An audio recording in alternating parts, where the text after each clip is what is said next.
साल 2018 में नेपाल के कंचनपुर में एक बर्बर घटना घटित होती है, जिसने नेपाल ही नहीं पूरे दुनिया के मानवतावादियों को झकझोर कर रख दिया था।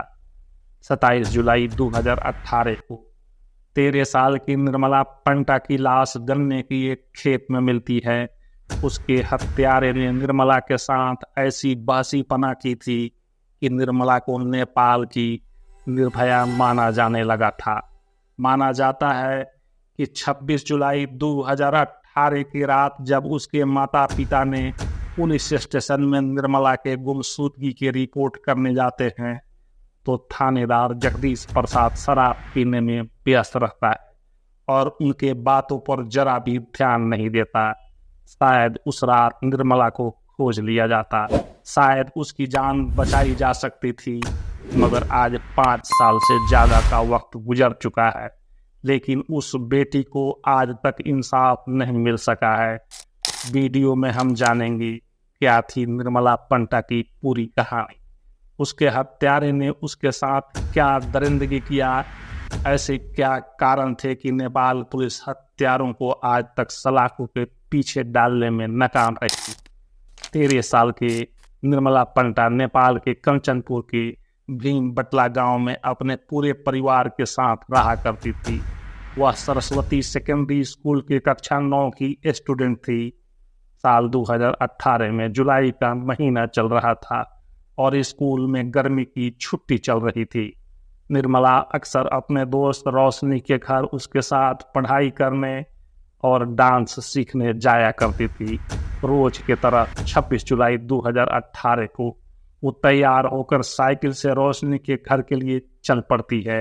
निर्मला के घर वालों को पता था कि वह रोज ही रोशनी के घर जाया करती है और शाम को अपने नियत समय पर घर वापस आ जाती है, लेकिन उस दिन अंधेरा हो जाती है मगर निर्मला नहीं आती है, जिसके बाद निर्मला के पिता रोशनी को फोन लगाते हैं, जहां से ये पता चलता है कि निर्मला घंटों पहले वहां से निकल चुकी है। उसके बाद बिना देरी किए निर्मला के माता पिता पुलिस स्टेशन जाते हैं और निर्मला के गुमशुदगी की रिपोर्ट लिखवाना चाहते हैं।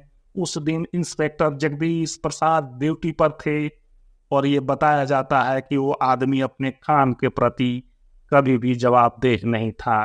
उन्हें शाम के यही कई घंटे थाने में गुजर जाते हैं, पर पुलिस स्टेशन से एक भी सिपाही निर्मला को ढूंढने के लिए बाहर नहीं निकलता। इसीलिए निर्मला के माता पिता सीधा इंस्पेक्टर जगदीश प्रसाद के पास जाने के लिए फैसला करते हैं और उनसे निर्मला को जल्द से जल्द ढूंढने की विनती करते हैं। पर इंस्पेक्टर जगदीश प्रसाद ड्यूटी पर भी नशे में धुत था। उन्हें डांट कर स्टेशन से बाहर भगा देता है। जब उन्हें पुलिस से मदद नहीं मिलती है तो गांव वालों के मदद से ही निर्मला को ढूंढने का फैसला करते हैं। वे और उनके गांव वाले अपने घर से रोशनी के घर तक की हर रास्ते को छान मारते हैं। पूरी रात तक खोजबीन करने के बाद आखिरकार सुबह 3 बजे उन्हें निर्मला मिल ही जाती है, मगर मुर्दा लाश के शक्ल में, जो उनके घर से 1 किलोमीटर दूर एक गन्ने के खेत में पड़ी होती है। 13 साल की बच्ची निर्मला के साथ बलात्कार कर उसे हत्या कर दिया गया था। उसकी पूरी शरीर मिट्टी से लथपथ थी, जिससे पता चलता है कि उसने अपने आप को बचाने की भरपूर कोशिश की थी, मगर बजाय इसकी कि वो असफल रहती है। निर्मला के शरीर का निचला भाग पूरी तरह से नग्न था, सिर्फ उसके ऊपर का ही कपड़ा मौजूद था। बच्ची की उस हालत में देखकर माता पिता के साथ साथ पूरे गांव वालों के होश फाख्ता हो जाते हैं। उनके पैरों तले जमीन खिसक जाती है। पुलिस घटना स्थल पर पहुंचती है, निर्मला की बॉडी की शिनाख्त करती है। जांच के दौरान एक वीडियो भी बनाई जाती है। वो वीडियो सोशल मीडिया पर खूब शेयर किया जाता है और देखते ही देखते निर्मला के साथ हुई दरिंदगी का पता सिर्फ नेपाल ही नहीं पूरी दुनिया को चल जाता है। उसके बाद पुलिस निर्मला के लाश को जांच के लिए फोरेंसिक डिपार्टमेंट भेज देती है। जांच के दौरान निर्मला के डीएनए ले लिया जाता है और घटना के 4 दिन बाद 30 जुलाई 2018 को अंतिम संस्कार कर दिया जाता है। निर्मला के वीडियो पूरी दुनिया में वायरल हो गई थी। लोगों का कहना था कि निर्मला के हत्यारे को जल्द से जल्द फांसी की सजा दी जाए। क्रिमिनल इन्वेस्टिगेशन ब्यूरो के डीएसपी अंगोरा जीसी खुद मौके वारदात पर पहुंचते हैं और घटना से जुड़ी कड़ियों को जोड़ने की कोशिश करते हैं, जिसके बाद 1 अगस्त 2018 को स्थानीय पुलिस के साथ उनके द्वारा टीम का गठन किया जाता है, जिन्हें इस सारा सबूतों को इकट्ठा करने और जल्द से जल्द अपराधी को पकड़ने को आदेश दिया जाता है। मगर वहां की स्थानीय पुलिस को लोकल पुलिस दिन पर दिन गुजरते जाते हैं, पर उनके द्वारा एक भी अपराधी को नहीं पकड़ा जाता है और यहाँ पर लोगों का हुजूम लाखों की तादाद में सड़क पर प्रदर्शन करने उतर जाती है। पूरे देश में निर्मला के इंसाफ देने की गुहार लगाई जाने लगी। लोग पुलिस के काबिलियत पर सवाल उठाने लगे। उनके टीम को लोग लगातार गालियां दे रहे थे। पॉलिटिकल दबाव बढ़ते जा रहा था।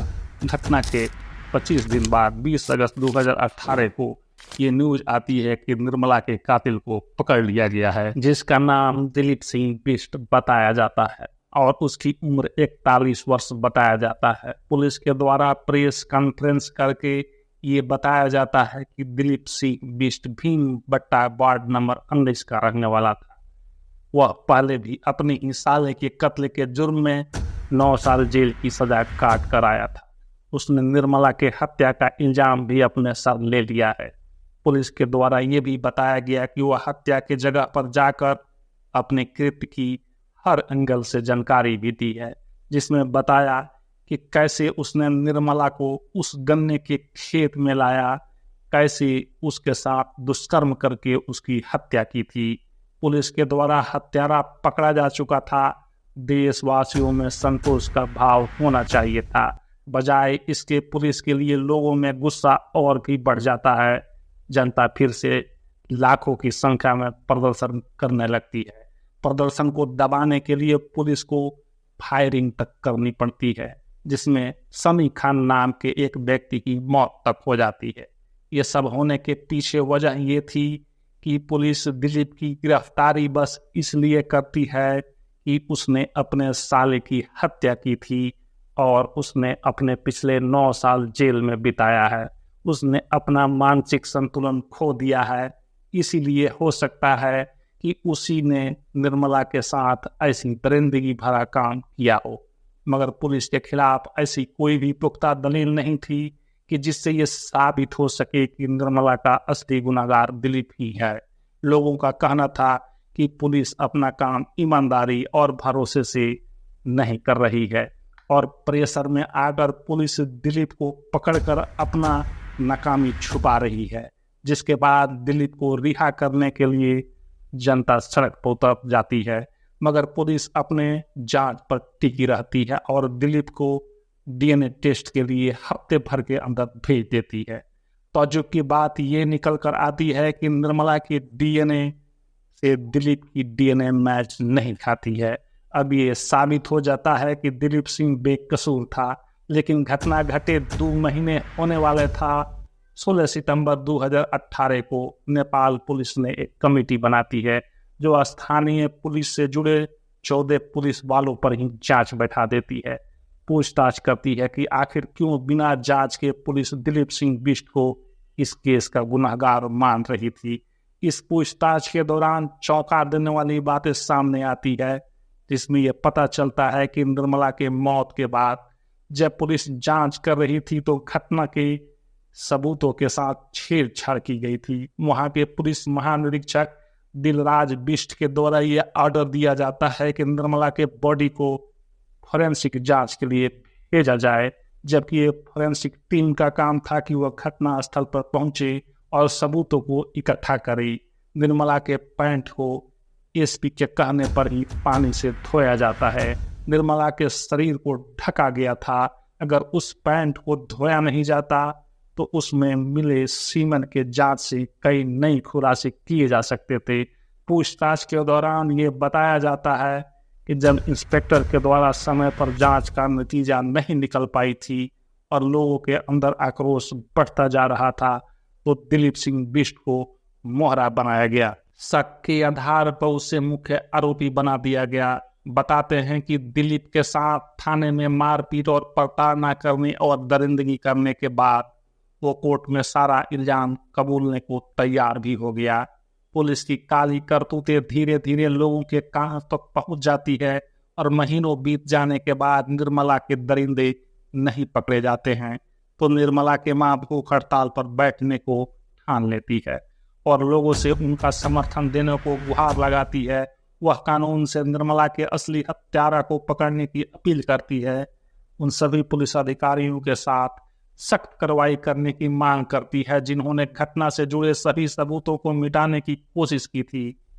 दिलीप सिंह बिष्ट के छोटे भाई कनक सिंह बिष्ट भी उन पुलिस वालों के खिलाफ कंप्लेन दाखिल करता है जिन्होंने दिलीप सिंह बिष्ट को बंदी बनाकर अपने ऊपर सभी तरह के इल्जाम कबूलने को मजबूर करते हैं, जिसके बाद एडवोकेसी फोरम को इस मामले के बीच में हस्तक्षेप करना पड़ता है और कहते हैं कि इस केस को जल्द से जल्द क्लोज किया जाए और कानून के हिसाब से दोषियों को सजा दी जाए।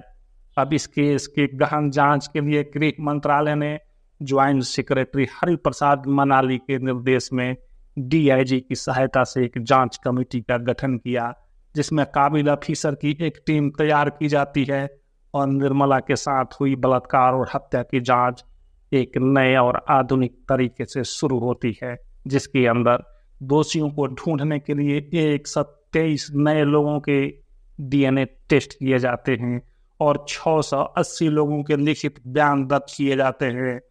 मगर डीएनए एक्सपर्ट का कहना है कि पुलिस सिर्फ डीएनए के आधार पर गुनहगार को नहीं पकड़ सकती है क्योंकि जांच के दौरान निर्मला के डीएनए को सही तरीके से कलेक्ट नहीं की गई थी।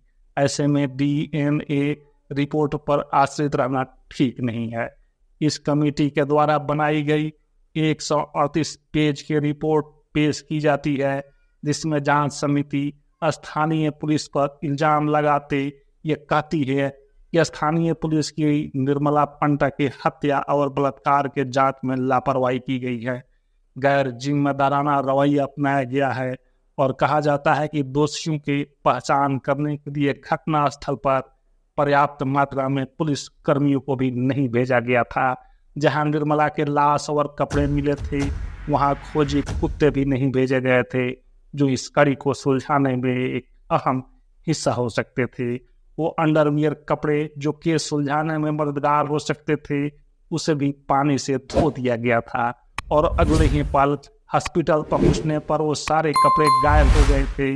ये रिपोर्ट चार्ज किए जाने के बाद ये साबित हो गया था कि पुलिस कर्मियों के द्वारा ही सबूतों को छेड़ा गया था और गुनहगार को बचाने में उनका बड़ा हाथ है। जिसके बाद जांच समिति का कहना था कि सबूतों के छेड़ने के बाद पुख्ता सबूत नहीं बचे हैं जिससे असली दोषी के पास पहुंचा जा सके।